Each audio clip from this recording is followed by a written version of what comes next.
Welcome, angry faithful, to the Friday What the Hell political banter that we found interesting over the week.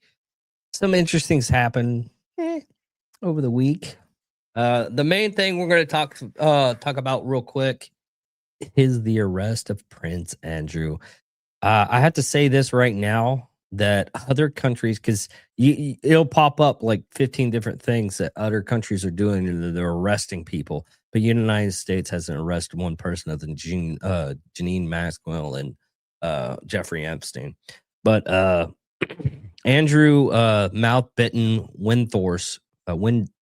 Windsource has been released from police custody already.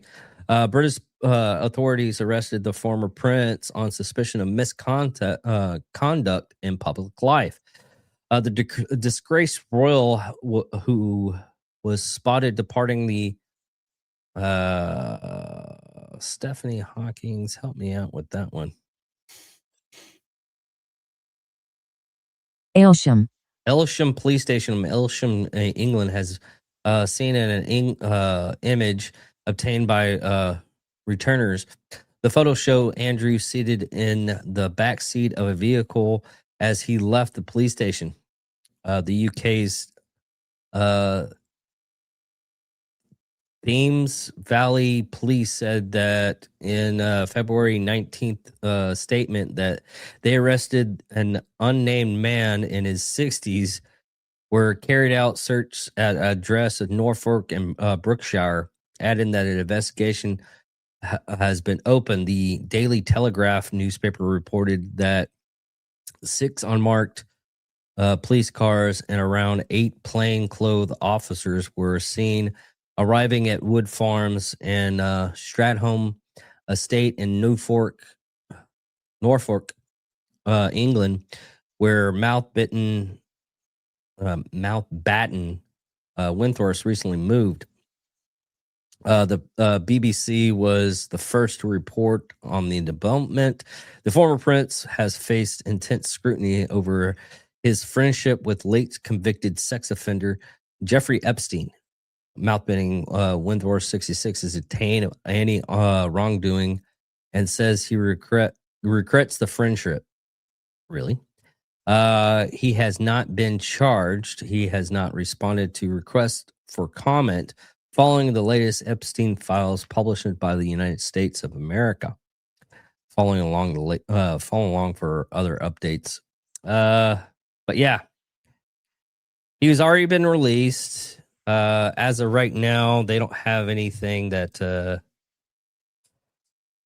The only thing I've gathered was misconduct and leaking information from to Epstein or any other person that was in there about financial stuff from the UK. That was it. And you're white again, Bill.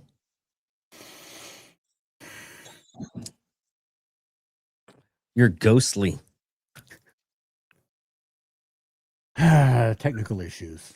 Yes.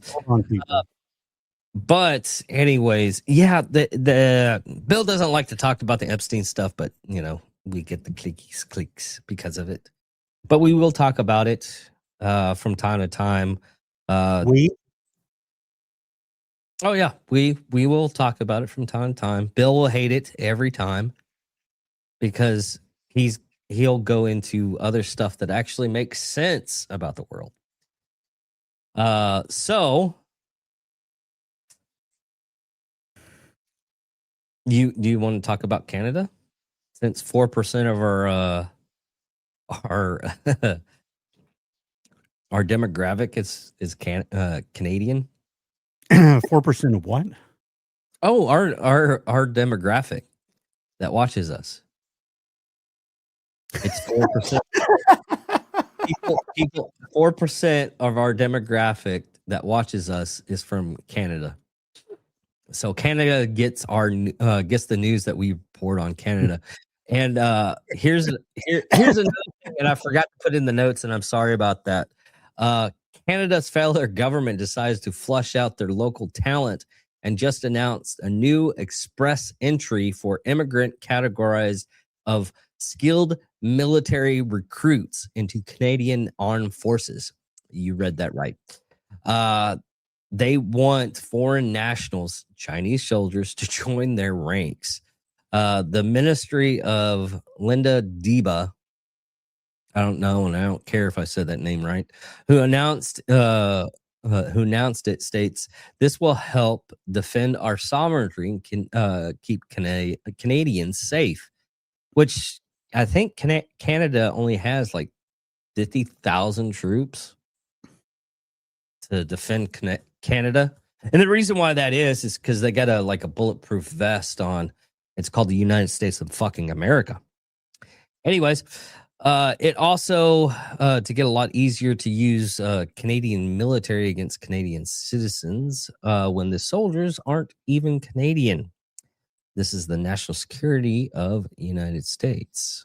You know what? I wish we could take the Golden Dome and have it set up. Now, what the intention with the Golden Dome is to actually stop a missile in its launch phase, right as it's leaving, before a hypersonic missile reaches top speed. I wish we could actually figure out the trajectory before we hit that missile.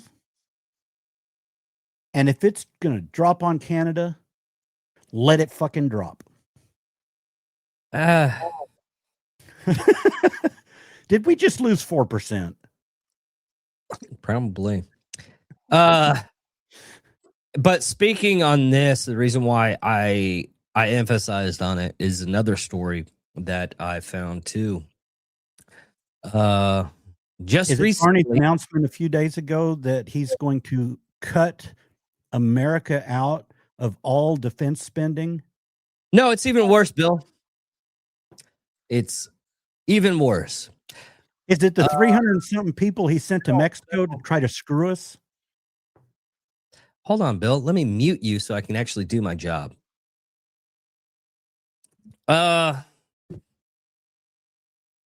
Just recently, just maybe about a couple of hours ago, 3 Chinese nationalists in Georgia tried to buy 2 kilos of uranium. And yeah, there was basically they try to buy uranium.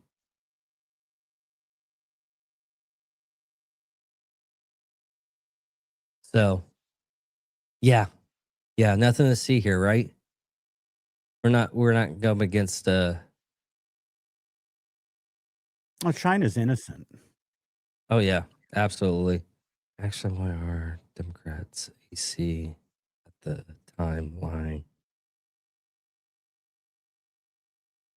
I don't know. Why? Why what? Now we got this thing. Actually, why are Democrats AC all the time lying? That's a good question. Why is their AC always lying? And hey, how are you doing, AI World AI08? Is that real? Oh, Is that's that a great. bot? It's probably a bot. This is something I like doing now that I think it's a bot like this. Yeah. We'll just go ahead and boom. It's all gone. Weird. Wait, that was 2 different ones you got rid of. No, it was one person. The Munich? Yeah, Munich Maniac 9803. Guess what? I'm doing that because Are you sure he was a bot? Yeah, we're going with that. Okay. Maybe he was psychic. No, what it is basically they're rage baiting.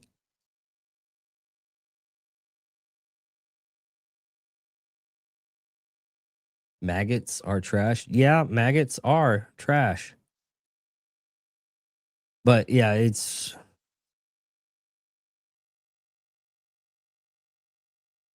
What about this it- AI world? Hey, Yeah. AI world, are you real? probably not.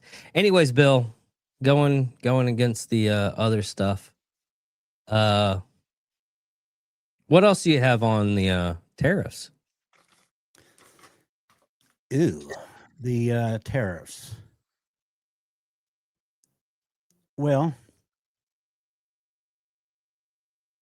Because I got something that just happened just recently. If you most bear people don't have a clue. Most people don't have a clue what the hell a trade agreement is. Do you know what a trade agreement is? It's more than that one number that every single person out there thinks they hear that one number, so they know that's what it means. Right? One number. Oh, tariff tax, 10%. No, what is the purpose of the tariff? Trump has a purpose. Now, normally a tariff agreement, I started looking at those things in 2005. Normally a tariff agreement takes 6, 7, 8 years. It's between two countries, say us and I think South Korea took 8 or 9 years. Okay. Because what happens is we say, okay, we want our businesses here to be able to trade over there. So we'll put percentages, quotas, different fees, and that goes to their parliament or their whatever political system. They make changes. It goes back here. Our Congress reviews it, makes changes.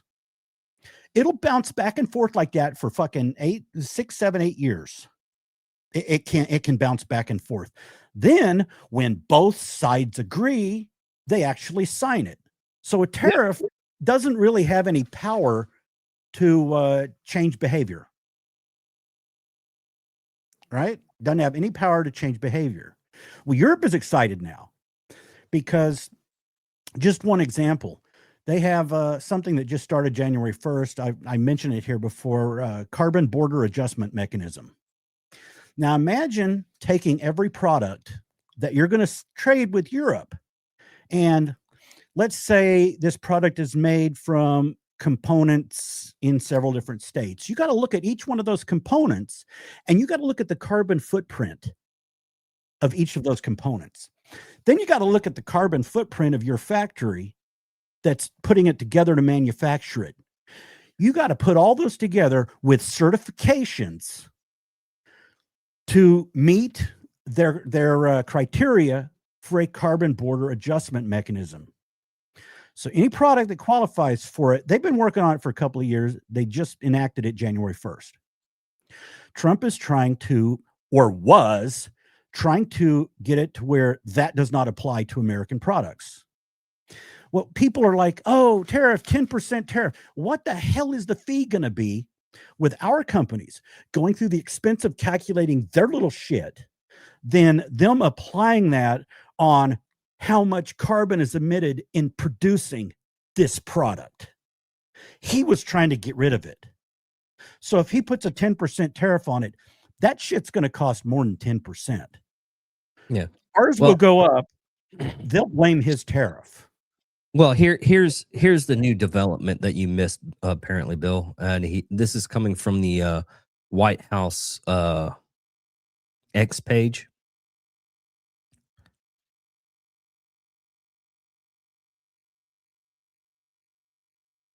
Protect, and it says so.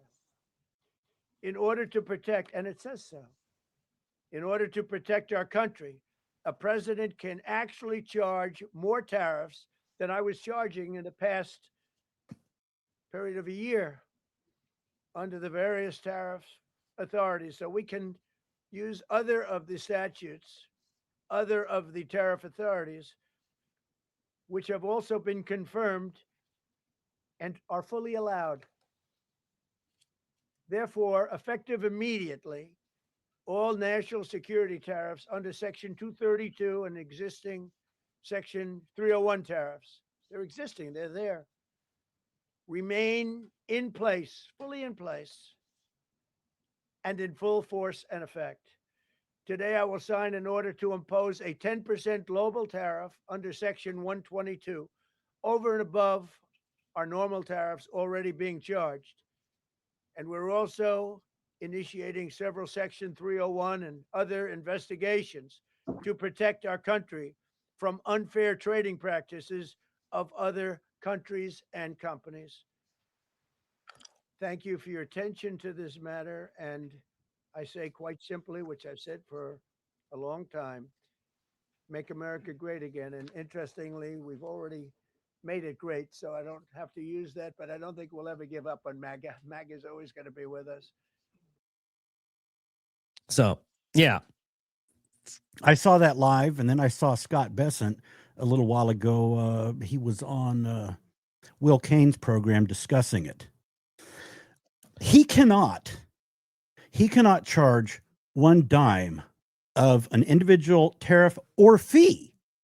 He can institute a fee, hold on, let me get the exact the exact term. A licensing fee. He can enact that, but can't collect anything from it. He can put out a regulation, but can't collect any money from it.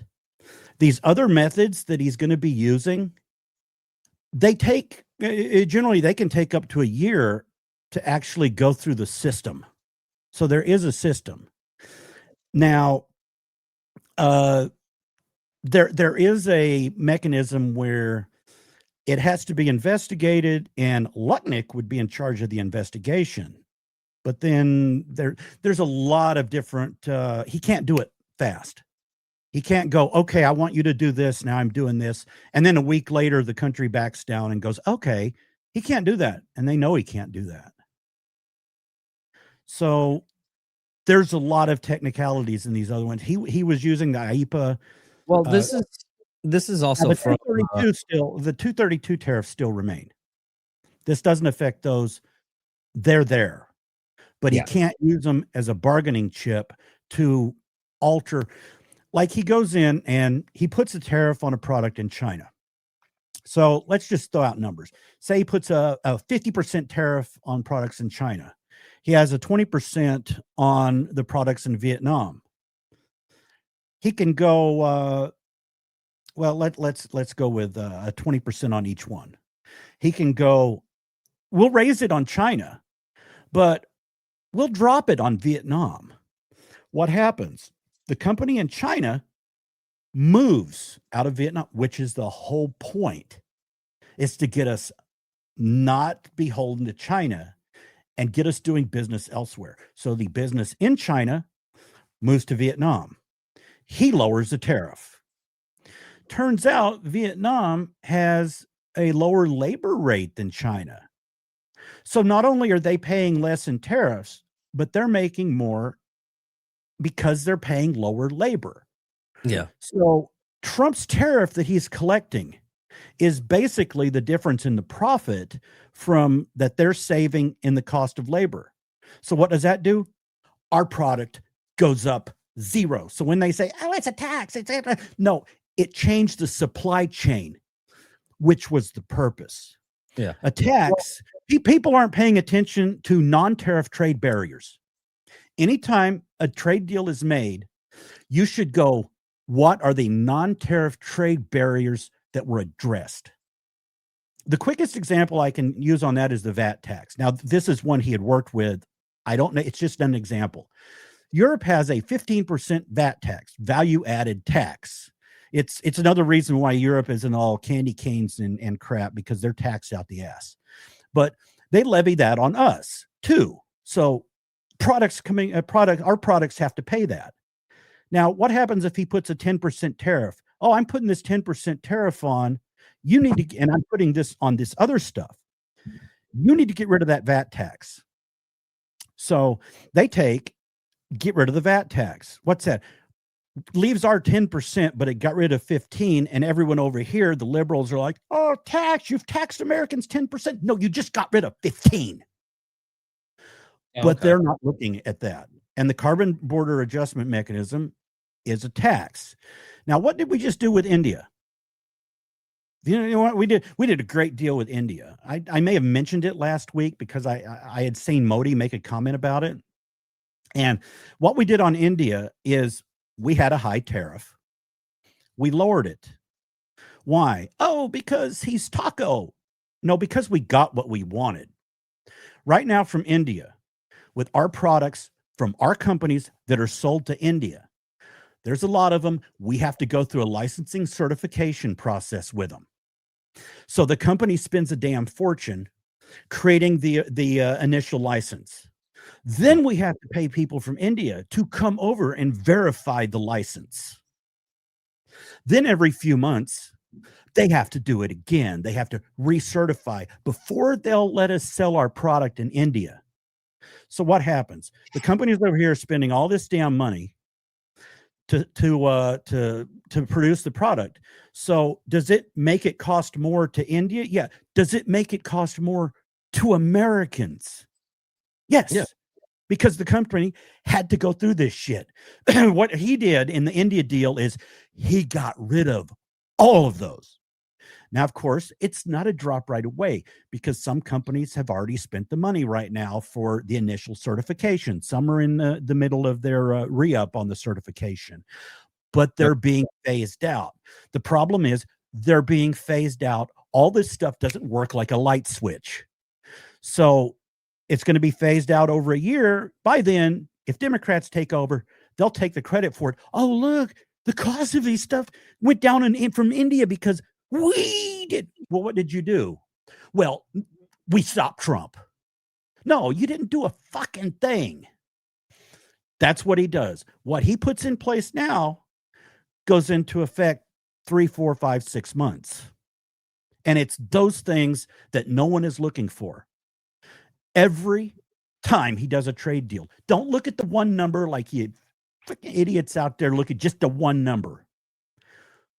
Look at non-tariff trade barriers. He mentions it. The media doesn't get into it. Why? Because it's complicated. How could you go in to and make good sense of what just went on with the India trade deal in a 3-minute segment that people would be interested in and not just gloss over? You can't, and that's the problem. Liberals, Democrats, they work on bumper sticker slogans. They don't work on information. Yeah, because that's They what. don't care. If you ask them what they'll do, they'll just pop out with the other bumper sticker slogan, and the treasonous progressive media will just fly with it. Well, this is what the Secretary of Treasury says about all this. Since you didn't give me a chance to finish up my stuff. I would also like to take a moment to address today's Supreme Court ruling, and I would note that I did not change a single word in my speech post the ruling. President Trump will always put our national security and Americans first. And as I have said before, the president has multiple tools in his toolbox.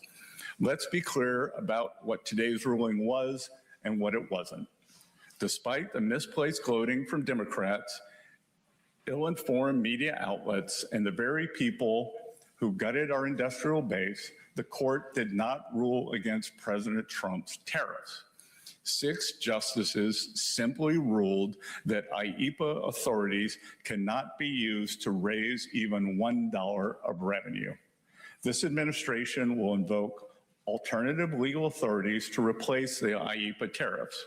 We will be leveraging Section 232 and Section 301 tariff authorities that have been validated through thousands of legal challenges.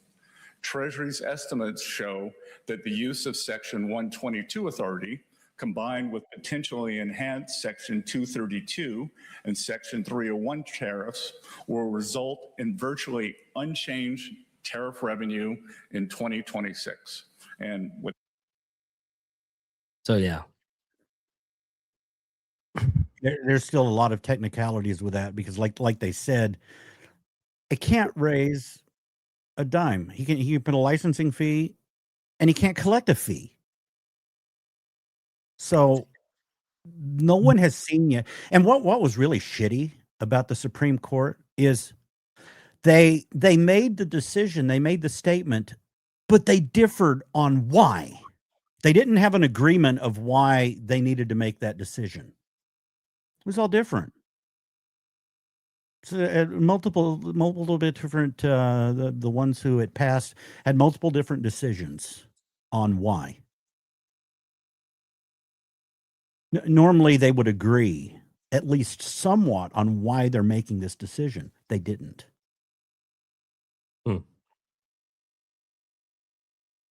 And now, of course, Canada's going to gloat. Carney was sent over 300 different business representatives down to Mexico to try to cut us out. But he tried to create a coalition of countries to work specifically against us. Now, I followed up on that, and I don't think it worked. Mexico backed off and said, we're not going to go against DC. But other countries were interested. And now there isn't anything. Yeah, he can do some things, but they're not quick like the IEPA was. So he can do things, but it's slow. So what's going to happen when Kuzma is up for renegotiation in June, July? Oh, I'm sure Carney's backflipping. I haven't looked yet. He's the next one I'll probably look at tonight and see what he's saying. Okay.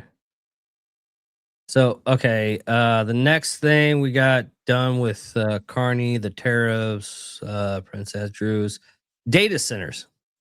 How also we also got rid of the China trying to buy uranium, but data center. Oh yeah, the Carney had one more aspect to it. Okay, he had been working with Murkowski on creating a Canadian consulate in Alaska, in a couple other locations, and in Greenland. So he creates a consulate in Greenland, and then he's been working on an agreement to defend Greenland against the U.S. Murkowski's been behind him every step of the way.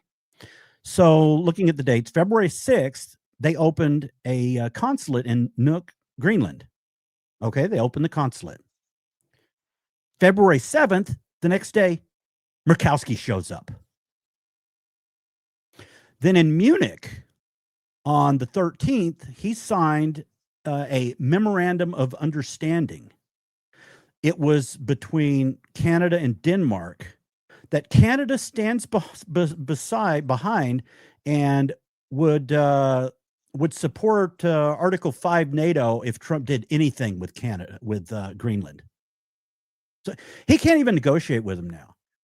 So if we want to, we're spending over $300 million to expand the base up there.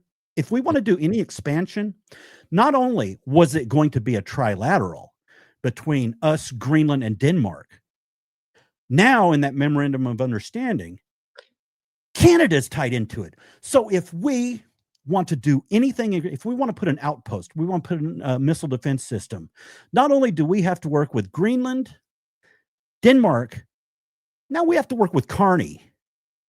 And she was behind him in Munich when he signed this damn thing.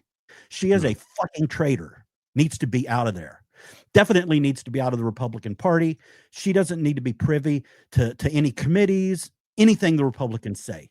She needs to be gone, pulled from everything.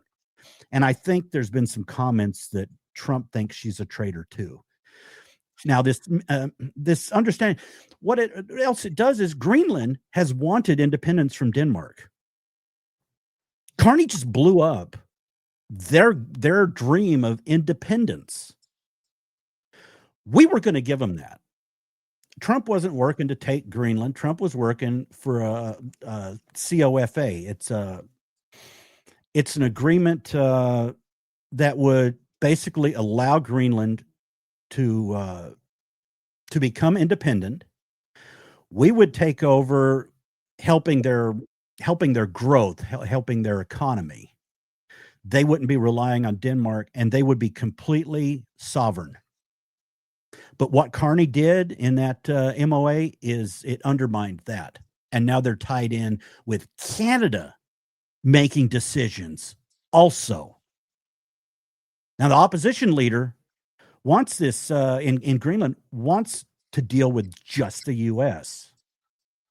Now that makes that almost impossible for him to try to work with them on the COFA to get their independence. He's trying. He's still going to try. I followed up and looked in the last week. He's still trying to get people behind it, but he has the same type of media propaganda to deal with that we have here and that Germany's brainwashed with. Mhm. So he can't get the word out of what he's trying to do and what it means for the Greenland people. It's not evil America taking over. It's evil America giving them their sovereignty while still allowing us to have our bases over there. They Yeah. spent 3 years on a maintenance contract. So don't say that, oh, we can do anything we want over there because we've got this other agreements. No, after the amendments to the other agreements, it took 3 years for a maintenance contract. What do you think it's going to take we need to add another base. We need to expand this base. We need to add a radar outpost over there. We need to add missile defenses over there. What do you think? Oh, wait a minute. Let's have an environmental study on that first. And let's get with Canada for them to approve that environmental study. And no, we can't. We're looking at other ways to do the Golden Dome, but some of them are going to triple the cost. It's Mhm. like under the GUC, the Greenland, Iceland, UK gap that's between Greenland and the UK, that 95% of our internet communications cables run through. We need to protect that. The Russia tested the Poseidon, a nuclear-powered torpedo. They can launch that thing. It can just sit around going under the water till they have a target they want it to hit. That thing is going to go live 2027. They expect to put it in actual service. And we got two ways. We can put sensors off of Greenland's coast and detect it and then a system to destroy it, or we can float sensors around the ocean. That's going to cost 3 times as much to do that Mm. and not be as accurate. Now they're working on, Elon's working on the part of the satellite system to do the detection that we can't do without other locations in Greenland, but they're not going to be as precise as if we had control of putting bases and sensors in Greenland. Okay. So that's what we're looking at. So basically Murkowski fucked us. Yeah.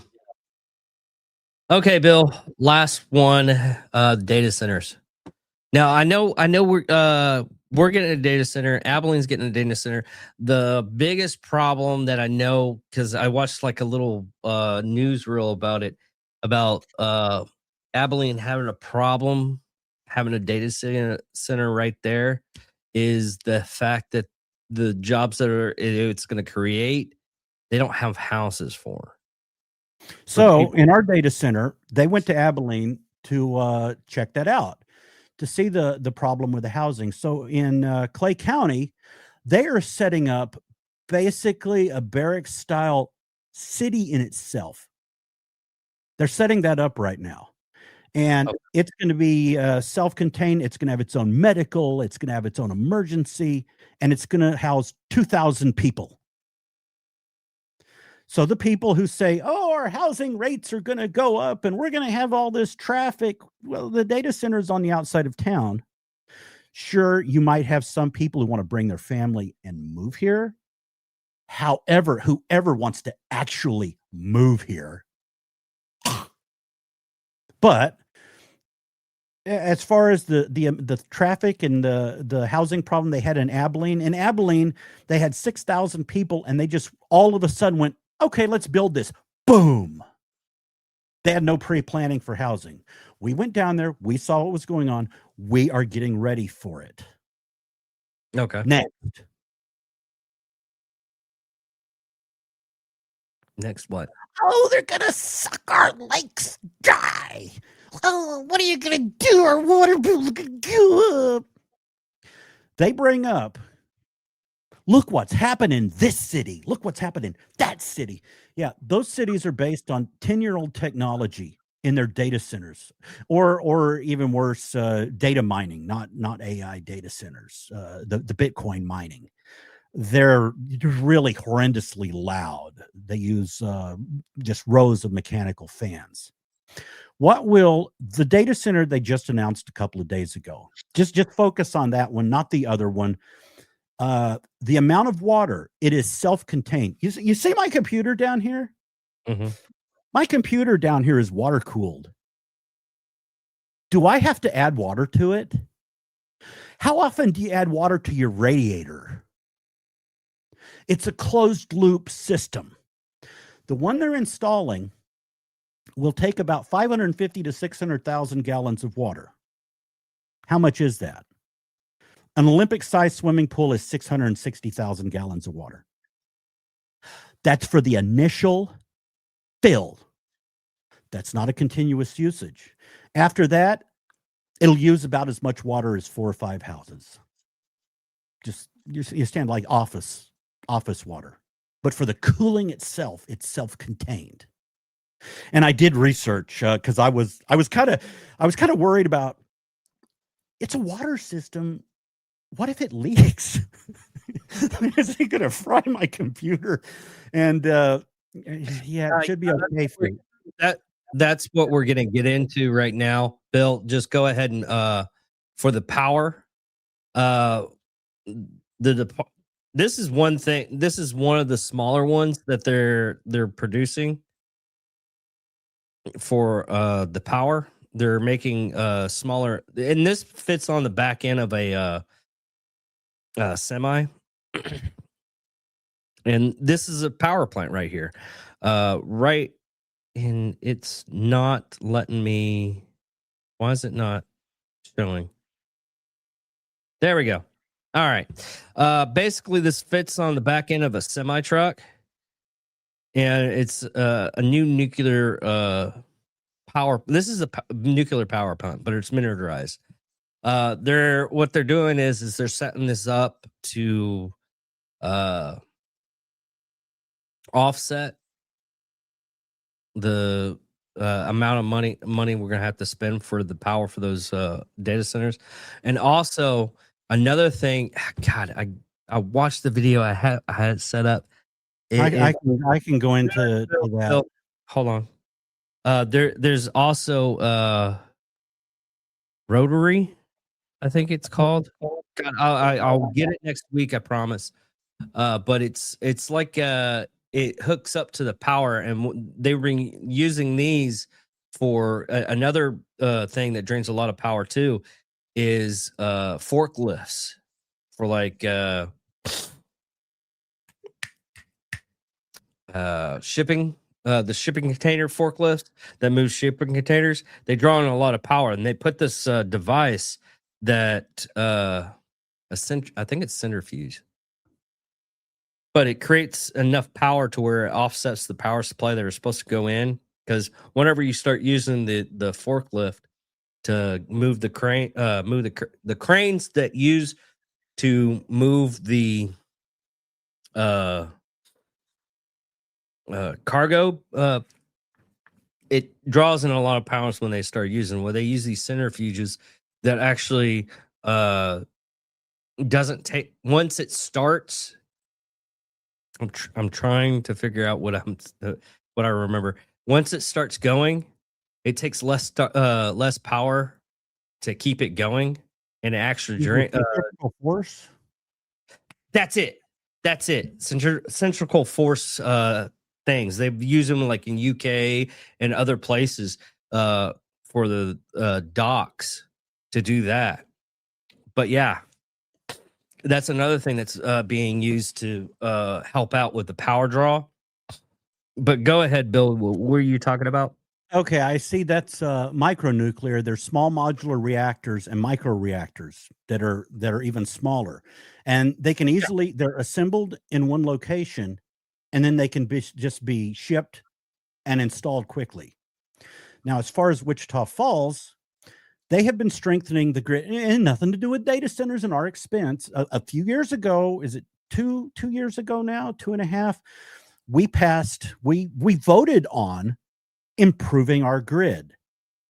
They're spending a lot of money now, not because of the data centers. They've already been spending it. We've got 2 substations in Wichita Falls that are low on usage. They're underused. 2 substations. They're 100 feet from these data centers. So they're not going to be long runs. It's not going to be frying everyone's. The EM that it puts out is less than a microwave if you're near it. So they're 100 feet away. We've got a lot of wind energy coming in through Yeah, there. that's from Because it's expensive to have the dual infrastructure for wind, and we've got it. The data centers are going to be putting in massive batteries.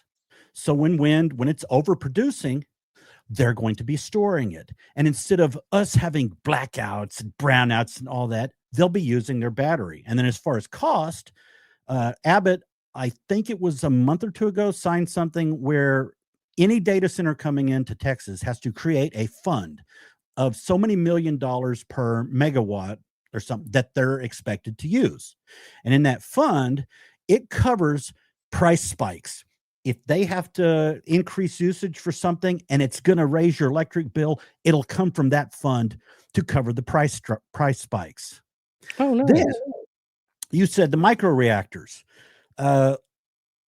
In Haskell County, it's 2028 or 9. Things bounce back and forth. The big data center in Abilene, which is the prime first data center for Stargate. Okay. Out of the 20 data centers, they're going to be needed to run the Golden Dome. And it's not the whole data center running it. We have a kind of a segregated slice of it that we'll be using our own algorithms in. So it's going to be isolated from the rest of whatever we use. But in Haskell County, for that, they're going to be installing 30 microreactors. It will have its own power source. Oh yeah. And Haskell County is about an hour and a half away.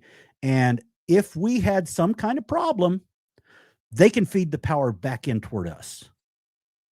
And it won't surprise me if they don't, as far as they're trying to make everything secure. And I don't know if you saw it about Hegseth came out and showed a picture of a reactor that they're flying somewhere to test.